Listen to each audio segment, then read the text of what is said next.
Hello my lovely photogs, welcome back to a new video. Today we're going deep. Today we're talking about the real way to get better at photography.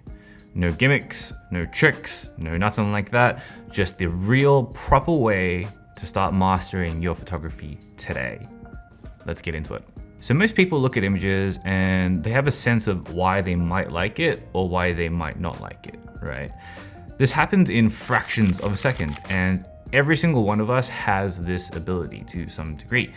But most people won't be able to tell you why they like an image. They won't be able to tell you why an image makes them feel a certain way, right? They won't be able to tell you why your image reminded them of a certain time and a certain place in their past. They won't be able to tell you why they picked your image to look at over the last 50 images they might have scrolled in their feed. Some people might be able to give you a rough explanation, right? Oh, I loved these lines. Oh, I love these colors. Or, oh, I just thought it was cool, right? And for most people, this explanation is enough. But for you and for me, the people who are creating these images in the first place, this is the beginning. This is the starting point of getting better at photography. The real secret to mastering photography won't be found in TikToks and Instagram reels and like camera hacks and camera tips that you will probably never ever use in your life anyway. I hate to break it to you, but there's no shortcut here. There's no fast track to success, but there is a direct path to it, even though it takes a long time. You see, the real secret to mastering photography is your vision. Is what's up here. Your vision is the number one most important thing to learn as a photographer. Your vision allows you to move anywhere, pick up any camera and make any images wherever you are. It is the reason why you might be a good photographer. Okay, but what do I mean by vision specifically when it comes to photography, right? Well, the way I explain it is that to have vision as a photographer is to have a comprehension of visual language. And just like real spoken language, right? The game of visual language is simply all about pattern recognition. That's all that photography really actually is. It's just a game of pattern recognition. So these patterns, right? These patterns can be all sorts of things. They can be abstract things like color and contrast and juxtaposition and visual hierarchy and balance and minimalism.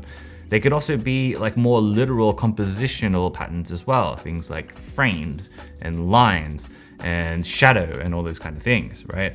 To use the language metaphor, right? These patterns are words. And what I mean by that is that these patterns have pre-constructed meaning associated with them when they're used in a certain way. Once you start to master these words, these patterns, right, you'll start to be able to combine them together. And when you combine words together, they form sentences, right? When you start to combine multiple patterns together, they have more meaning than the sum of their parts. This is the point where you start really being effective with how you're communicating in your images. You're starting to speak visually, right? You're starting to say something. You're starting to have an opinion. You're starting to suggest things. You're starting to tell a story. You're starting to evoke emotion, right?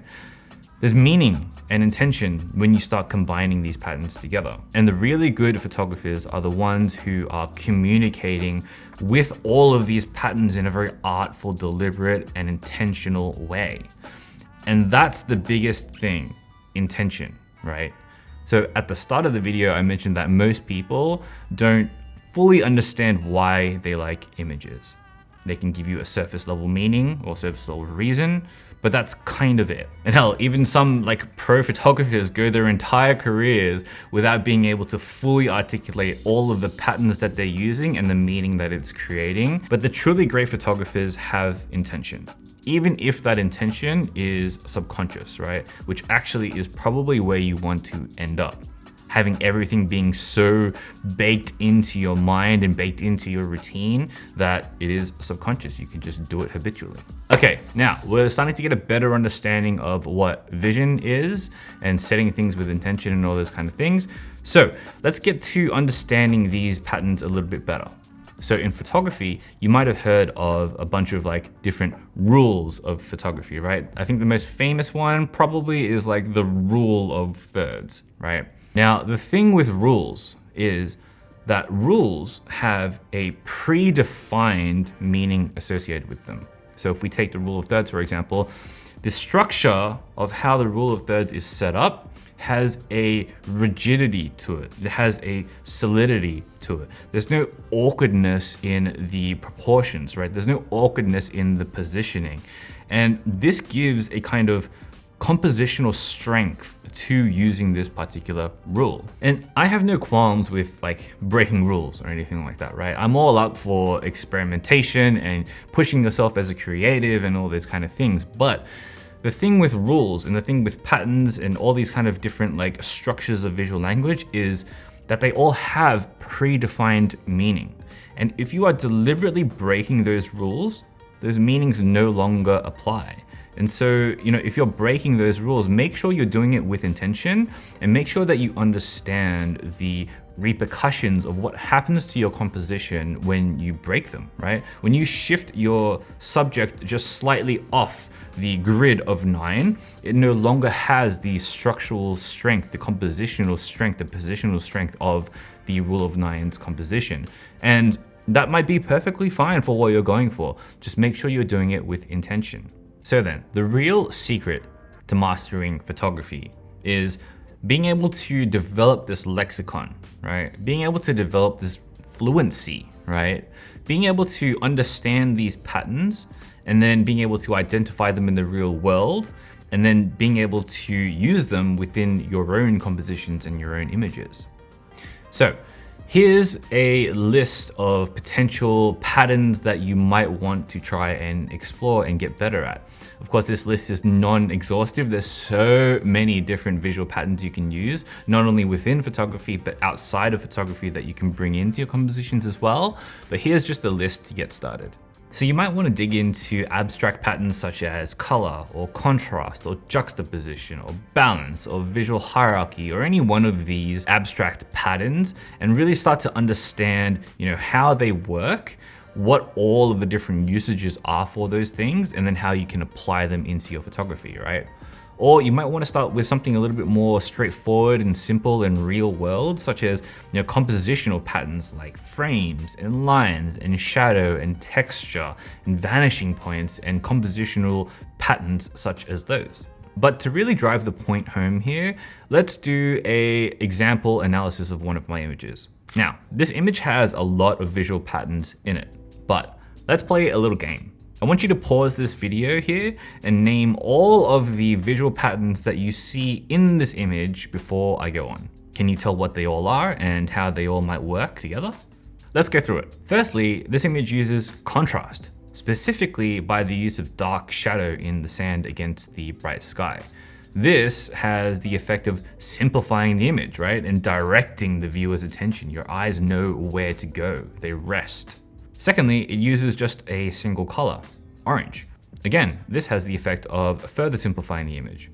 Thirdly, there's balance. The two halves of this image allow the viewer's eyes to immediately understand what's going on in this image, right? There's no ambiguity, there's no darting around of the eyes. Everything is immediately understandable in this image, and a viewer knows exactly what's going on. With just these three patterns alone, one could say that this image is minimal, right?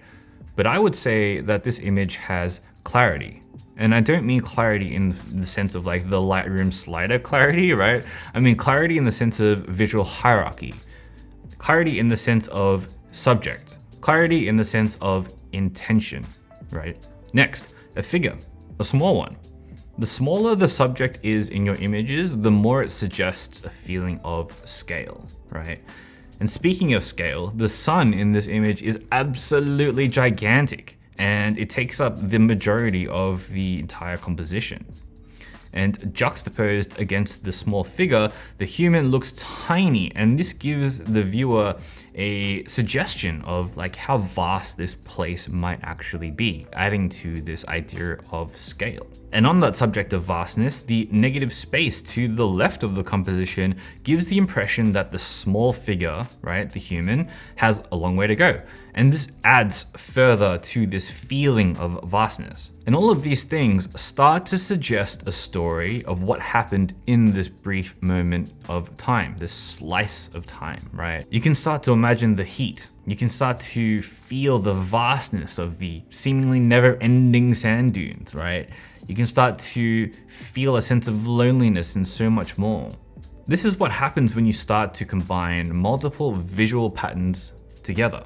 You start to have this multifaceted structure of meaning, or as some people like to call it, a story. And this is a great direction to aim for. This is the genesis of the practice of photography, right? It is the understanding of these patterns, the identification of them in the real world, and the usage of them within your compositions.